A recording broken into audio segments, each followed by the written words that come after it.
और दरअसल अनुराग ठाकुर ने कुछ सवाल पूछे हैं कि 10 साल से दिल्ली बेहाल है, दिल्ली में कचरे का पहाड़ है, जनता बेहाल है, आपके 8 मंत्री और 15 विधायक जेल जा चुके हैं। बिल्कुल खाका मैं पेश कर देता हूं।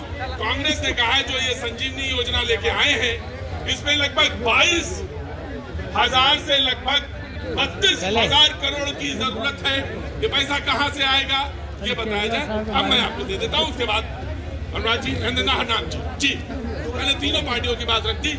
उसके बाद 1 मिनट जब बहस होने दो जी। 2 लाइन से शुरू करो प्रतीक भैया। ना लेंगे गाड़ी ना लेंगे मकान, कितना बदल गया इंसान। यमुना पुकार रही, बेटा सुन लो मेरी पुकार, मेरा हाल है बेहाल, कितना बदल गया इंसान।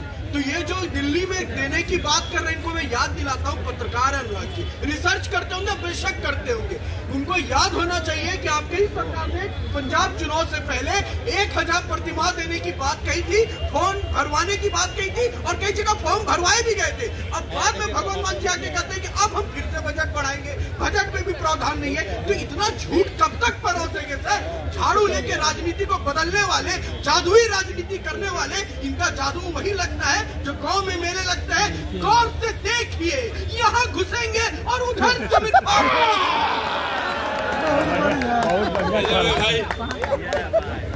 मान जी ने कहा था कि 1000 नहीं 1100 रुपए देंगे और उसके लिए अलग से एक प्रावधान करेंगे। मैंने आपके साथ मैं टुकड़ों में बातचीत होगी थोड़ी जी। रणा जी आगे आइए। हुजूर मैं तो सिर्फ इतना ही कहूंगा कि हमारे बीजेपी के भाई जो बोले उसको सुनते ही कहावत याद आ गई कि छाछ तो बोले छलनी भी क्या बोले, जिसमें 70 छेद। ये कैसे? अभी आपने बताया 70,000 रोजगार दिए, कितना डिंडोरा पीटा है प्रधानमंत्री जी ने। 70,000 रोजगार, कितने साल हो गए इनको? कितने साल? 10 साल तो पूरे हो गए ना। तो 10 साल में 2 करोड़ के हिसाब से कितने होने चाहिए थे? 20 करोड़। 20 करोड़ का ब्याज भी नहीं दे पाए। अब सुनिए, दूसरा ये कहते थे स्कूल भी नहीं बन सकते, प्राइवेट स्कूल जैसे सरकारी स्कूल कैसे बनेंगे? लोग बना दिए। ये कहते थे अस्पतालों में फ्री इलाज कैसे हो सकता है, कैसी बात करते हो? लोग कर दिया। बोले बिजली के लिए बजट कहाँ से लाओगे? अरे करती बिजली में। हरनाम जी आप उस दिन बहस में थे ना मेरे साथ शनिवार को, आपने कितने कहे थे, कितने इन्होंने रोजगार दिए? 429 रोजगार 10 साल में अरविंद केजरीवाल ने सरकारी ठीक से बोलेगा। 429 मैंने आरटीआई में जवाब लिया है। डीएसएसबीसी ने केवल नौकरियां निकाली 429 वाला 10 लाख या 2 करोड़ या 5 करोड़ के वाले से हिसाब मांग रहा है। चुनाव नजदीक है जी। आया जी, आया जी भैया ये कह रहे थे कि अब इनकी बात पे आ जाइए।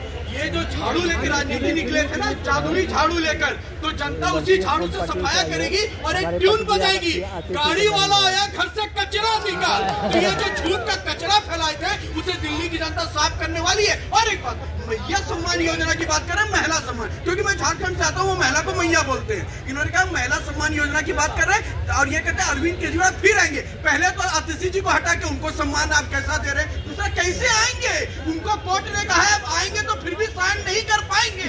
ना अरविंद केजरीवाल जी मुख्यमंत्री बनने वाले हैं, ना इनका वादा झूठा पूरा होने वाला है। तो जनता तय कर चुकी है, ना ये आएंगे ना ये लाएंगे, वो कमल खिलाएंगे।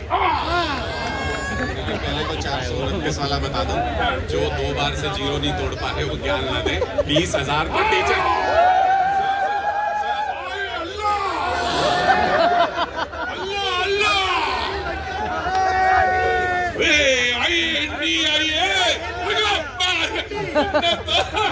आते ही मिर्ची छिड़की। ये कैसे गलत काम करते हो गुरु? हाँ पुराने मेरे सहयोगी हो, आते ही बोलिए जो जीरो इनकी भी जमानत जब्त हुई है हरियाणा में। ये खुद लड़े थे, बहुत बड़े पत्रकार बनते हैं अपने आप को, खुद जमानत जब्त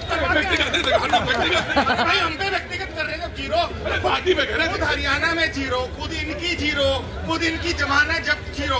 अरे भैया कर क्या रहे? दूसरी बात, ये 2 योजना की आप बखान कर रहे हैं। जब दिया एंड में फटफटाता है ना, बुझने वाला होता है, वो सबसे ज्यादा फटफटाता है। ये बुजुर्गों को फ्री वो इलाज योजना, इलाज की बात कर रहे हैं। और कोरोना काल के अंदर पूरी दिल्ली ने देखा है कि ऑक्सीजन की किस प्रकार कमी थी, बेड की किस प्रकार कमी थी।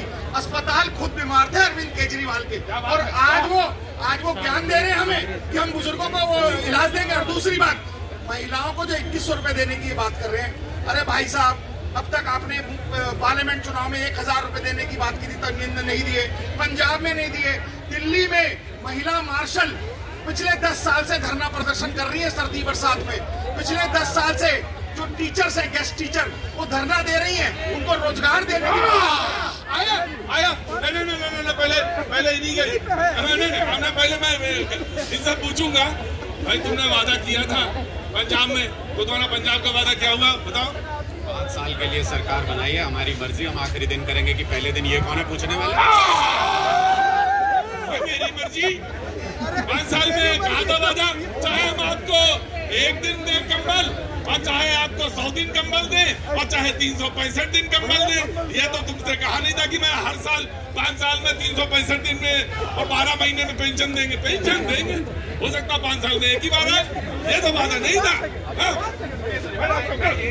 मैं ये कह रहा हूँ कि एक एक करके योजनाएं लागू होती हैं, और पंजाब में कर्जा छोड़ के गई थी इन्हीं की सरकार, 4 लाख करोड़ का इनकी थी, और उसके बाद बीजेपी की कितनी सारी योजनाएं ये लाते हैं।